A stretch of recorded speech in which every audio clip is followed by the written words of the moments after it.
Welcome back in this class.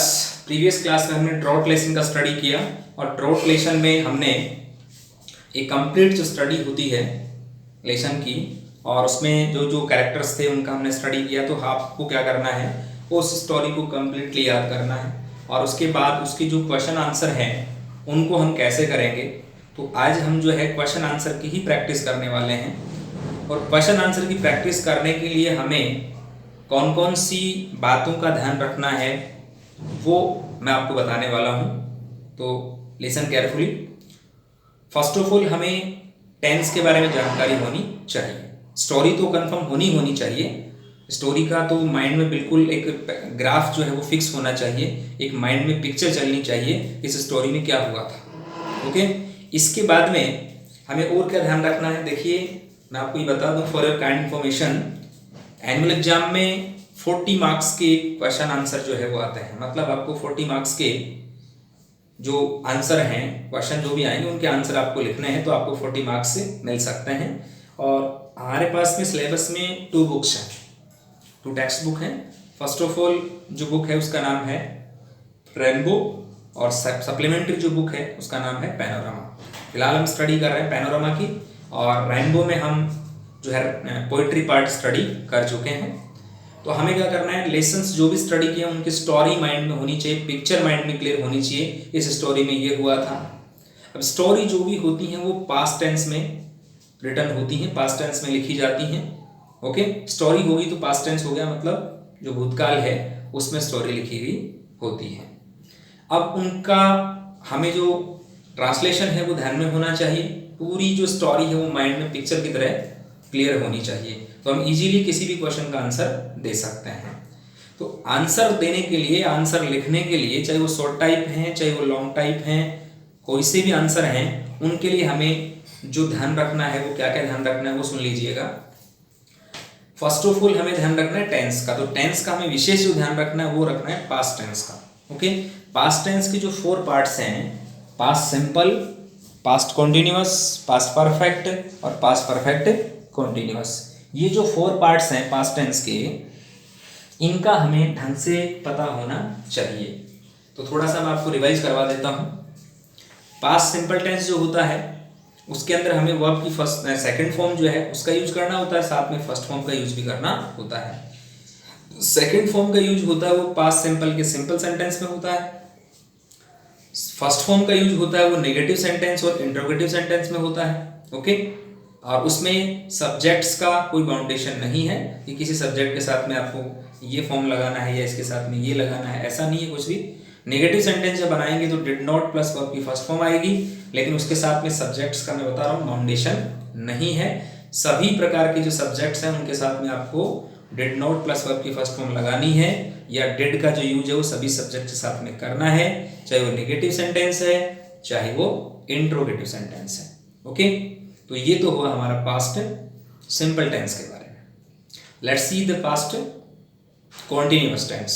Past continuous में क्या होता है, इसमें कुछ सब्जेक्ट्स का बाउंडेशन होता है।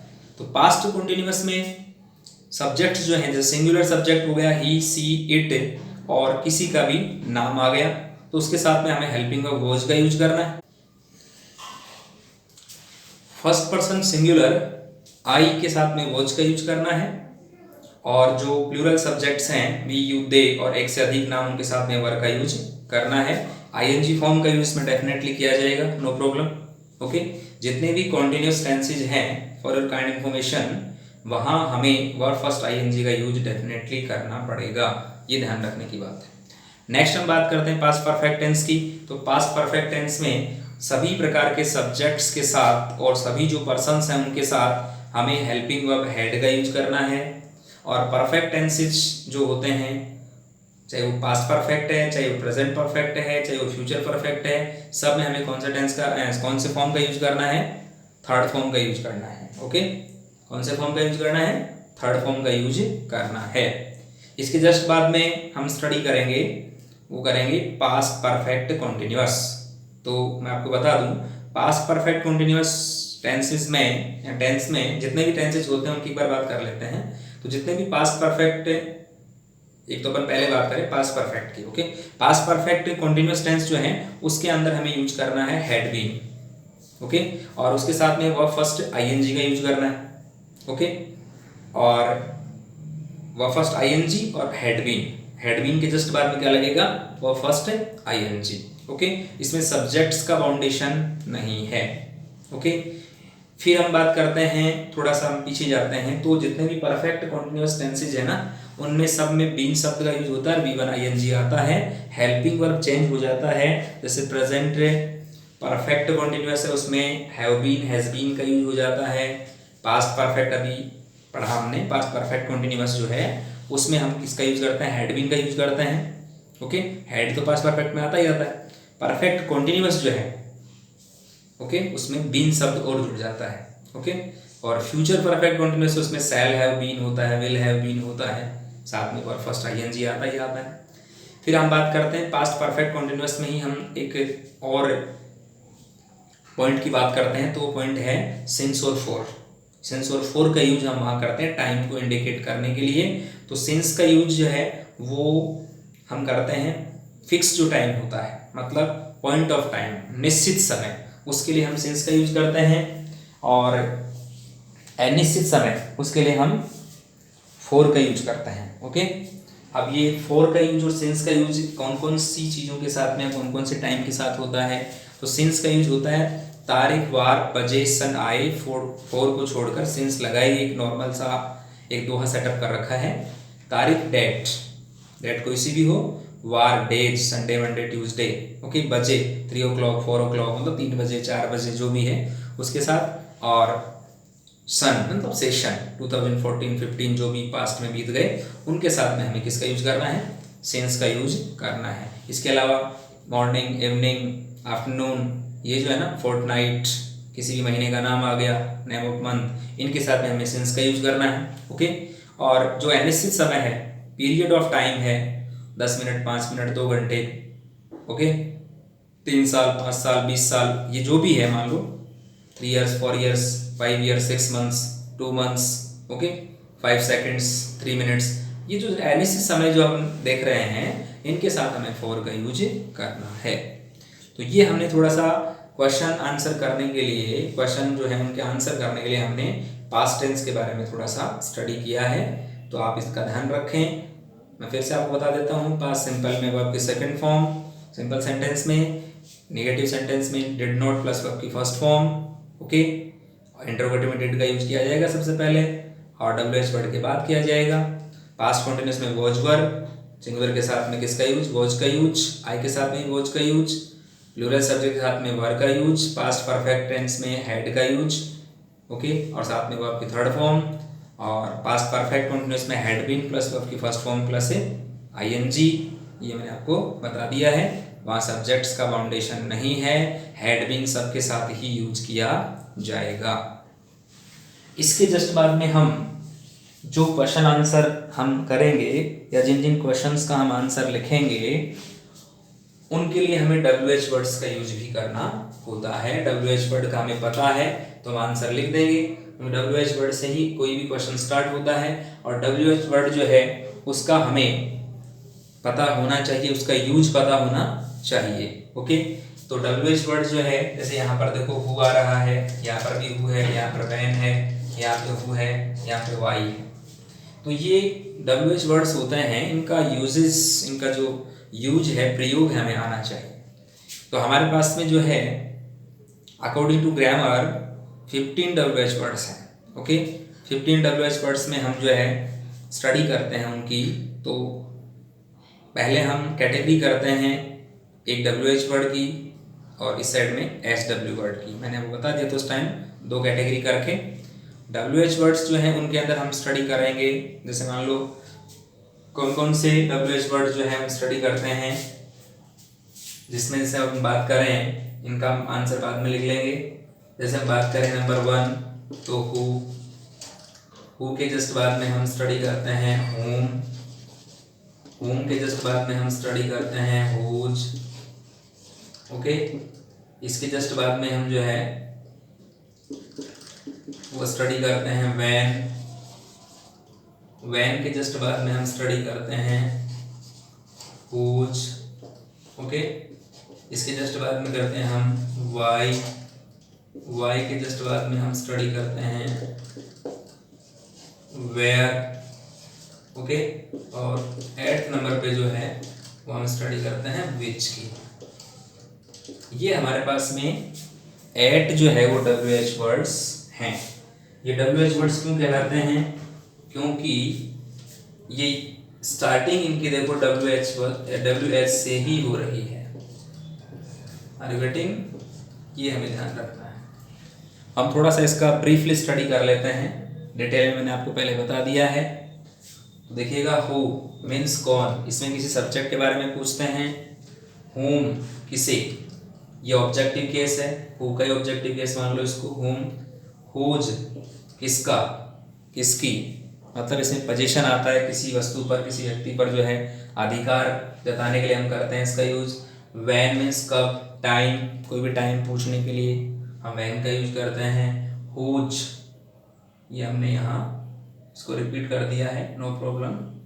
इसकी जगह हम एक दूसरा WH वर्ड जो है वो ले लेते हैं, इसको हमने यहाँ यूज कर दिया है, और वो है वॉट। वॉट मीन्स क्या, सामान्य जानकारी के लिए हम जो है इसका यूज करते हैं, किसका, वॉट का, ओके। इसके बाद वैन का बता दिया, टाइम। हुज यहाँ पोजीशन है, पहले बता दिया मैंने, हुज के बारे में, पोजीशन का इंडिकेशन है। वाई मीन्स क्यों, मतलब रीजन जो है वो जानने के लिए हम वाई का यूज करते हैं, इसका रीजन क्या है। वेयर, वेयर मीन्स कहाँ, तो कोई प्लेस के बारे में जानने के लिए हम किसका यूज करते हैं, वेयर का यूज करते हैं। विच, कौन सा, कौन सी कोई निर्जीव वस्तु जो होती है उसके बारे में जानने के लिए हम किसका यूज करते हैं, विच का यूज करते हैं। तो हमें इनका हिंदी जो ट्रांसलेशन है वो हमें आना चाहिए। यदि हमें हिंदी ट्रांसलेशन नहीं आ रहा है तो फिर हम आंसर नहीं लिख सकते, ओके। तो ये मैंने बताया आपको WH वर्ड्स। अब ये WH वर्ड्स देखो, ये सेंटेंस जो भी स्टार्ट होगा या क्वेश्चन जो भी स्टार्ट होगा उसके फर्स्ट में आ जाएंगे। जैसे मान लो अभी हमने स्टडी किया हु का, तो हु सबसे पहले आ रहा है। वैन का स्टडी किया यहाँ पर, तो ये वैन भी यहाँ पर फर्स्ट में आ रहा है, ओके। वाई का हमने स्टडी किया तो वाई भी यहाँ पर देखो फर्स्ट में आ रहा है। मीन्स जो भी क्वेश्चन स्टार्ट होगा वो क्वेश्चन किसी न किसी WH वर्ड से स्टार्ट होगा, ये मान के चलें, ओके। जैसे आपके सामने मैंने कुछ क्वेश्चन लिख रखे हैं, इनका हम अभी थोड़ी देर बाद में प्रैक्टिस करेंगे। तो फर्स्ट ऑफ ऑल हमें क्वेश्चन का आंसर जब लिखें तो हमें पता तो होना चाहिए कि इस WH वर्ड का मीन क्या है। अगर हमें मीनिंग पता नहीं है तो हम आगे इसका ट्रांसलेशन कर ही नहीं पाएंगे, टेंस वाली बात तो बाद में आती है, ओके। इसके बाद इसकी जो सेकंड कैटेगरी है वो है HW। कौन सी कैटेगरी है, SW वाली। और हम SW के बारे में यहाँ स्टडी करते हैं। SW में फर्स्ट ऑफ ऑल हम बात करते हैं हाउ की। हाउ मीन्स कैसे। तो यहाँ इसका जो यूज है वो कोई कार्य करने का तरीका, मैनर जो है उसके लिए हम इसका यूज करते हैं। इसके बाद इसी से बनते हैं और WH वर्ड, जैसे हाउ मैनी, ओके। तो हाउ मैनी में क्या होता है, संख्या होती है, क्या होती है, संख्या होती है। हाउ मच, हाउ मच में क्या होता है, हाउ मच में मात्रा होती है, ओके, मतलब मात्रा के बारे में पूछा जाता है। उसके बाद में हम बात करते हैं हाउ लॉन्ग। तो हाउ लॉन्ग में क्या होता है, समयावधि होती है, ओके। क्या होता है, समयावधि, टाइम ड्यूरेशन, वो किस में होता है, हाउ लॉन्ग में होता है, ओके। इसके जस्ट बाद में और बात करें तो इसमें देखो लंबाई का भी, इसमें जो पूछा जाता है लंबाई के बारे में, how long is this room, ये रूम कितना लंबा है। तो दोनों का जो है, दोनों के बारे में पूछने के लिए हम इसका यूज करते हैं। उसके जस्ट बाद में हम बात करते हैं, वो करते हैं हाउ फार। तो हाउ फार में देखो हम दूरी के बारे में पूछते हैं, कोई स्थान कितना दूर है, ओके, इसकी दूरी कितनी है।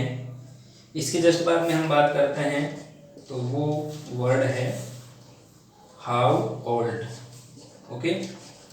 हाउ ओल्ड में क्या करते हैं, इसमें एज पूछते हैं, किसी की उम्र कितनी हो गई वो पूछते हैं, ओके। और लास्ट वन जो है वो होता है हाउ ऑफन। क्या होता है लास्ट में, हाउ ऑफन, कोई काम कितनी बार हुआ, ओके। तो यहाँ पर कितनी बार हुआ मीन से हमने क्या देखा, यहाँ पर फ्रीक्वेंसी, क्या देखा, फ्रीक्वेंसी। फ्रीक्वेंसी मीन्स क्या होता है, बारंबारता। कोई भी काम कितनी बार हुआ है उसके बारे में हम स्टडी करते हैं। तो हम क्वेश्चन जब भी पूछेंगे तो हाउ ऑफन से पूछेंगे। ओके, तो यहाँ पर मैंने आपको काउंटिंग करवाया था कि WH वर्ड्स कितने हैं, 15 हैं, जिनकी दो कैटेगरी है। एक WH फैमिली है, तो ये WH फैमिली का हमने यहाँ स्टडी कर लिया। काउंटिंग मैंने यहाँ लिख दी 8। यहाँ पर देखिएगा ये 7 होते हैं, 1 2 3 4 5 6 7। ओके, तो हमने WH वर्ड्स की दोनों जो कैटेगरीज हैं उनके बारे में स्टडी कर लिया। तो ये हमें थोड़ा सा ध्यान रहना चाहिए, चाहे हम कैसा भी क्वेश्चन है उसको सोल्व करें तो हमें फर्स्ट ऑफ ऑल इनके बारे में पता होना चाहिए। फिर हमें जो टेंस है उसका हमें ध्यान होना चाहिए। ओके, तो ये बात आप ध्यान रखेंगे। या जो जो मैंने WH वर्ड्स की कैटेगरी बताई आपको, 2 कैटेगरीज, इनके बारे में डिटेल स्टडी आपको करनी है। मैंने इसके बारे में पहले आपको इनका यूज जो पहले मैंने बता दिया है। ओके, तो ये आपको थोड़ा सा ध्यान रखना है। अब अगर इनका आपको ध्यान है, इसके जस्ट बाद में हमें किसका ध्यान रखना है, सेंटेंस बनाने के लिए हमें स्ट्रक्चर की आवश्यकता पड़ती है। भी हमारा जो आंसर होगा वो या तो होगा नेगेटिव और या होगा इंट्रोगेटिव। तो हमें दोनों प्रकार के सेंटेंस जो है उनका स्ट्रक्चर पता होना चाहिए। और ये सेंटेंस कैसे बनते हैं, सिंपल तो कैसे बनता है और नेगेटिव कैसे बनता है, इनके स्ट्रक्चर का हमें पता होना चाहिए। क्योंकि हमारे जो आंसर होंगे ना या तो नेगेटिव होंगे नहीं पॉजिटिव होंगे, तो हमें इनका भी पता होना चाहिए। ओके, तो सेंटेंस बनाने के लिए हमारे पास में जो स्ट्रक्चर होगा उस स्ट्रक्चर का हम फॉलो करेंगे। तो स्ट्रक्चर देखिएगा, सिंपल सेंटेंस जो भी बनता है उसमें आपको क्या करना है, फर्स्ट ऑफ ऑल सब्जेक्ट लगाना है, उसके बाद में हेल्पिंग वर्ब लगाना है, उसके जस्ट बाद में मैन वर्ब लगाना है, उसके जस्ट बाद में ऑब्जेक्ट लगाना है। ओके, इसके अलावा सिंपल सेंटेंस का कोई भी स्ट्रक्चर नहीं है, ये ध्यान रखना। ओके, तो हमारा सिंपल सेंटेंस का स्ट्रक्चर क्या हुआ, subject, helping verb, man verb, object. अब अकॉर्डिंग टू टेंस हम हेल्पिंग वर्ब लगा देंगे, अकॉर्डिंग टू टेंस हम मैन वर्ब लगा देंगे। ओके, किसी में मान लो फर्स्ट फॉर्म का यूज होता है, किसी में थर्ड का होता है, किसी में सेकंड का होता है, किसी में ING लगता है। तो ये हम अकॉर्डिंग टू टेंस जो है इनका यूज जो है हम कर देंगे। अगर हमें नेगेटिव सेंटेंस बनाना पड़े तो हेल्पिंग वर्ब के बाद में नोट लगा दो, स्ट्रक्चर ही रहने वाला है। सेंटेंस फ्रेमिंग करने का यही स्ट्रक्चर रहने वाला है। तो हमें स्ट्रक्चर का थोड़ा सा फॉलो करना है और उसके बाद हमें आंसर देने हैं। इसके जस्ट बाद में नेक्स्ट जो स्टेप हम किसी भी क्वेश्चन का आंसर हम करेंगे तो हमारा नेक्स्ट स्टेप क्या होना चाहिए उसका हम स्टडी करें। तो नेक्स्ट स्टेप हमारा है, ये सब कुछ हमें आता है। ओके, तो कुछ हमें वोकेब भी आना चाहिए। जो लेसन हमने स्टडी किया उसमें कुछ वोकेबलरी थी, ग्लॉसरी थी, या स्पेलिंग के जो मीनिंग्स वगैरह मान लो वो भी हमें आने चाहिए। उसके जस्ट बाद में हम इजीली क्वेश्चन का आंसर जो है वो लिख सकते हैं। और स्टोरी माइंड में होनी चाहिए, हिंदी माइंड में होनी चाहिए। और जो हिंदी सेंटेंस आपके माइंड में है वो कौन से टेंस में है, ओके, ये भी आपको पता होना चाहिए। टेंस पता है तो आप इजीली उसका जो है स्ट्रक्चर आपके माइंड में है, subject, helping verb, man verb, object, और जो बच जाए उसको आगे लगा देंगे। इतना आपको याद है तो definitely you can answer of any question, किसी भी क्वेश्चन का आंसर आप दे सकते हैं। अब थोड़ा सा प्रैक्टिस करेंगे, देखो फिर आपको और थोड़ा सा ध्यान पड़ जाएगा कि आंसर जो है वो कैसे लिखे जाते हैं। ओके, अब यहाँ पर जो है ये WH वर्ड जो है इनका यूज केवल कहाँ तक है, जब तक आप आंसर, इसका जो ट्रांसलेशन है, आंसर तो बाद में लिखेंगे हम, इसका जो ट्रांसलेशन हम कर लेना उसके बाद इसका ज़्यादा यूज नहीं होगा, दोबारा ये यूज भी नहीं आएगा। यहाँ पर आंसर जब लिखेंगे WH वर्ड का यूज नहीं होगा, इसका हमें केवल ट्रांसलेशन करेंगे सेंटेंस का, तब तक हमें इसकी आवश्यकता पड़ेगी, उसके बाद हमें समझ में आ जाएगा। तो देखो ट्रांसलेशन करते हैं, who killed Mahesh, killed means मारा, किसको, महेश को। महेश को किसने मारा, तो हु का मतलब किसने भी होता है और कौन भी होता है। तो यहाँ पर हमने हु का क्या मतलब निकाला था, क्या जो ट्रांसलेशन था वो क्या था, हु का मीन्स कौन और यूज कहाँ करते हैं, सब्जेक्ट के बारे में पूछने के लिए। तो हमारा स्ट्रक्चर क्या है, सबसे पहले सब्जेक्ट, तो यहाँ पर सब्जेक्ट कौन है, महेश। ओके, अब यहाँ पर देखो सीधा सा, इसमें तो क्या है, किसने, हु किल्ड महेश, महेश को किसने मारा, तो यहाँ पर ये महेश क्या बन गया, ऑब्जेक्ट बन गया। यहाँ पर हमें सब्जेक्ट के बारे में ढूंढना है, तो सब्जेक्ट यहाँ पर कौन है, सब्जेक्ट है गफूर। तो हमारा आंसर स्टार्ट होगा गफूर से, हो की जगह गफूर लिख दो, उसके जस्ट बाद में यहाँ पर जो है ये की ये फॉर्म आ जाएगी, और जो ऑब्जेक्टिव केस है मरने वाला जो है वो कौन है, मरने वाला महेश। तो गफूर किल्ड महेश, ये हमारा आंसर हो गया। हमें याद क्या करना पड़ा, मात्र गफूर शब्द याद करना पड़ा। अगर हमें गफूर शब्द याद नहीं होता, या ये स्ट्रक्चर जो हमने अभी किया, टेंसेज वगैरह के बारे में स्टडी किया, ये हमें याद नहीं होता, तो हमारा आंसर रॉन्ग होता, डेफिनेटली होता। ओके, तो आई मीन आपको समझ में आ गया होगा, कहने का मतलब आपको इस प्रकार से आंसर को लिखना है, वरना आप रटते गफूर किल्ड महेश, गफूर किल्ड महेश कितनी बार रटते। तो इस प्रकार से हम मेथड से चलेंगे तो हम किसी भी क्वेश्चन का आंसर लिख सकते हैं। ओके, देखिए नेक्स्ट क्वेश्चन, हु वाज एमिना, एमिना कौन थी। तो आंसर लिखने के कई तरीके होते हैं। देखो यहाँ पर थोड़ा सा चेंज है, यहाँ पर किल्ड था, यहाँ पर वोज आ गया, पास टेंस तो पास्ट ही है, लेकिन लिखने का तरीका थोड़ा सा चेंज हो जाता है। ओके, तो यहाँ पर हम क्या करेंगे, अब देखो यहाँ पर हम हु का मीन्स क्या होता है, कौन, तो एमिना कौन थी, तो यहाँ पर हमें अभी यहाँ से स्टार्ट करना है इसको। देखो इसमें हेल्पिंग वर्ब नहीं थी, यहाँ पर हेल्पिंग वर्ब है, तो यहाँ पर सबसे पहले हम लिखेंगे सब्जेक्ट। ओके, सब्जेक्ट होगी एमिना, तो एमिना वॉच, जो हेल्पिंग है उसका यूज कर दिया हमने, यहाँ सिंगुलर सब्जेक्ट है एमिना, इसके साथ क्या आ गया, वॉच, कौन थी, गफूर से डॉटर, या तो यूं लिख दें या लिख दें डॉटर ऑफ गफूर। ओके, तो एमिना वॉच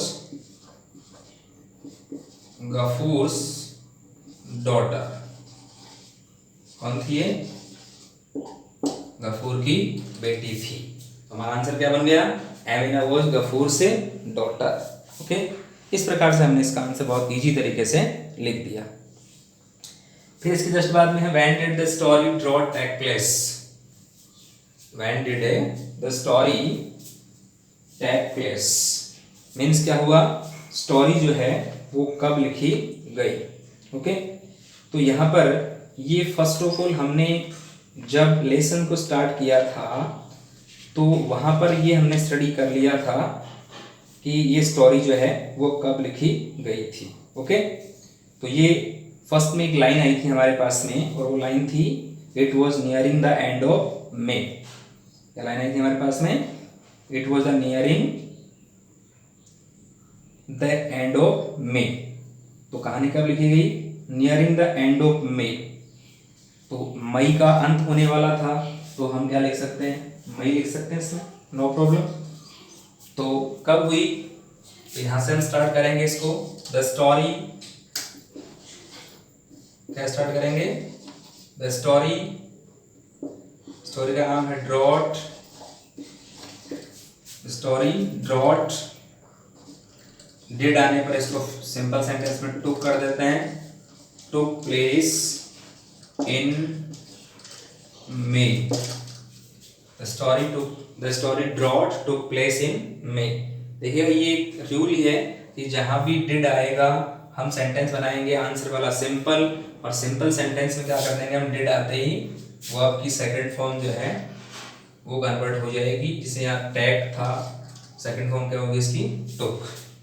ये हमने नेक्स्ट जो आंसर है उसको किया है। तो बहुत इजी है ये तरीका, इजीली आप इसका आंसर लिख सकते हैं। अगला है हु वाज सिब्बू बाबू, तो हमने ऊपर किया वैसे इसको भी हम कर देंगे, सिब्बू बाबू कौन था ये, जमींदार, तो सिब्बू बाबू वॉज ए जमींदार। ओके, सिब्बू बाबू कौन था, एक जमींदार था। तो हमने याद किया गया यहाँ केवल सिब्बू बाबू। ओके, WH वर्ड यहाँ पर है वाई, तो वाई में हम क्या करते हैं, इस रीजन के बारे में पूछते हैं तो या तो हम इसको बिकॉज से जोड़ देते हैं आंसर को, या फिर डायरेक्ट भी हम टू से जोड़ के भी लिख सकते हैं। तो हम डिड आया, क्या करेंगे हम अब, डिड आया तो वर्ब की सेकंड फॉर्म बन जाएगी यहाँ पर, तो आंसर हमारा हो जाएगा गफूर वेंट, वो क्या हो गया, went to Phulbere to work at the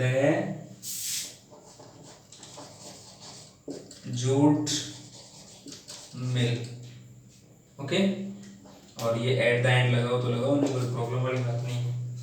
हमारा सेंटेंस क्या फ्रेम हुआ, Gafoor went to Phulbere to work at the jute mill. Jute mill में काम करने के लिए वो जो है वो कहाँ गया है, फूलबेड़े गया है। ओके, इस प्रकार से हमारे जो आंसर हैं वो कंप्लीट होते हैं। ओके, तो इस प्रकार हम यदि इन WH वर्ड्स का ध्यान रखेंगे तो हम इजीली किसी भी क्वेश्चन का आंसर लिख सकते हैं। ओके, यहाँ हम इसको स्मॉल भी कर सकते हैं, इसको हम कैपिटल भी कर सकते हैं। ओके, तो इस प्रकार हमने जो एक क्वेश्चन आंसर करने का तरीका सीखा। आपको और भी जो क्वेश्चन आंसर हैं उनको इस प्रकार से ही फ्रेम करना है। Okay, see you in the next video, in the next class. Thank you very much, have a nice day, have a good day.